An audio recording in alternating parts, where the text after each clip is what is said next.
to the investigation underway into that hot air balloon crash outside Las Vegas. 7 people injured, 1 seriously, when the balloon slammed down in a remote area, ejecting the pilot and the passengers. Kana Whitworth is at the hospital where they're all recovering. Good morning, Kana. Yeah, Amy, good morning. So 7 people were transferred here to University Medical Center. 1 person had to be airlifted after their sightseeing ride turned near tragedy. And right now, 3 people are still here recovering. This morning, new details on that terrifying hot air balloon ride, leaving 7 hospitalized. The pilot has fallen out of the air balloon. First responders racing to get to the rugged location. The pilot, along with 4 passengers, sent flying into the desert terrain after a hard landing. Looks like the balloon landed and dragged for quite a while here. If you can see the shot there, you can kind of see the drag mark. For about a half mile until finally coming to a stop.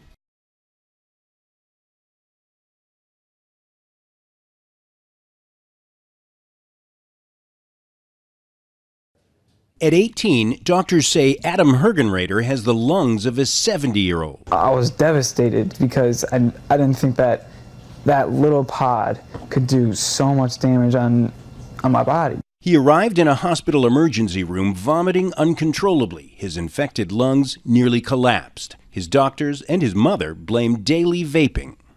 He's living proof of what it does. The pictures of his lungs, living proof of what vaping does to your lungs. It's cases like his that have President Donald Trump considering banning flavored vaping tobacco, which critics say is designed to appeal to teens. The state of Michigan has already banned the products. Not only is it a problem overall, but really specifically with respect to children, we're getting some stories that we don't want to hear, and we may very well have to do something very, very strong about it.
It is a stunning case of stolen identity. A felon allowed unchecked access to hospital patients at their most vulnerable moments. LAPD announcing the arrest of James Shannon for stealing identities, cash, and financial data while working under a false identity at several prestigious hospitals in Southern California. His true identity still unknown. A top concern, whether he was even qualified to perform medical procedures. We were not able to find any type of schooling, certification, licensing, or credentials. Shannon was already wanted for identity theft in San Bernardino County, using a forged driver's license to rent an apartment and obtain a job at a hospital as a surgical assistant. Officials say the hospital fired him after they learned of his arrest. He was a no-show to court and has been on the run until now. LAPD arrested Shannon Tuesday after he used a stolen credit card to buy $17,000 season tickets to the Clippers. That led officials to a trove of fake identities and discovered he was a contract employee at a number of LA hospitals.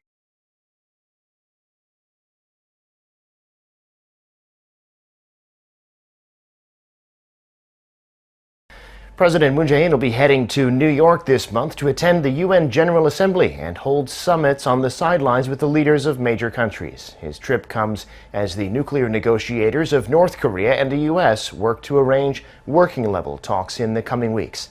perhaps moving the needle a little closer to peace on the Korean Peninsula. South Korean President Moon Jae-in will be attending the annual UN General Assembly in New York in the last week of September, where he'll also be sitting down with his American counterpart Donald Trump.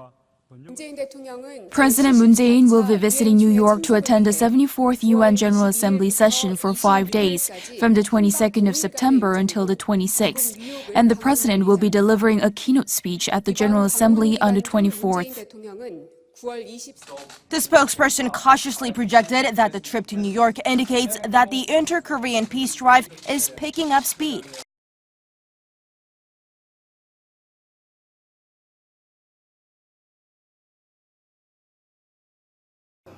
In a nod to the relations between the two countries that were once one, Sudan's newly appointed Prime Minister Abdullah Hamdok chose South Sudan's capital Juba as his first foreign visit.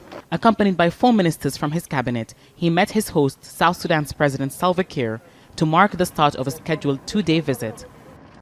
As I promised early after I have been sworn in, that my first visit outside Sudan will be to Juba, and we are here today. But looking for a very strategic, very distinguished relationship between our two nations. While Hamdok held talks with his host, his ministers met their South Sudanese counterparts. Topping the talks were economic and trade ties. South Sudan seceded in 2011, with most of Sudan's oil facilities. They once brought in more than 60% of the country's revenues. But Sudan's pipelines and ports are needed to export South Sudan's oil.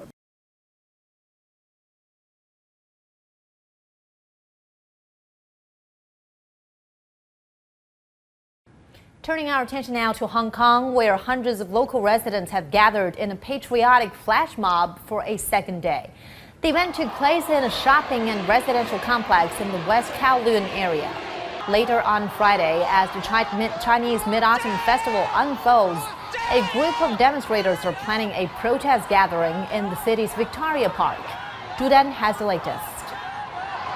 As we all know, it's the Mid-Autumn Day today, and it's a tradition for Hong Kong residents to see the flower lanterns in Victoria Park, an annual Mid-Autumn celebration, but this year it could be affected. As far as I know, that protesters are expected to gather at the park to again express their demands and make Mid-Autumn Day a special one for them. So what you're going to see in the park is not going to be quite festive.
Over 21,000 people were killed in South Africa during the last financial year.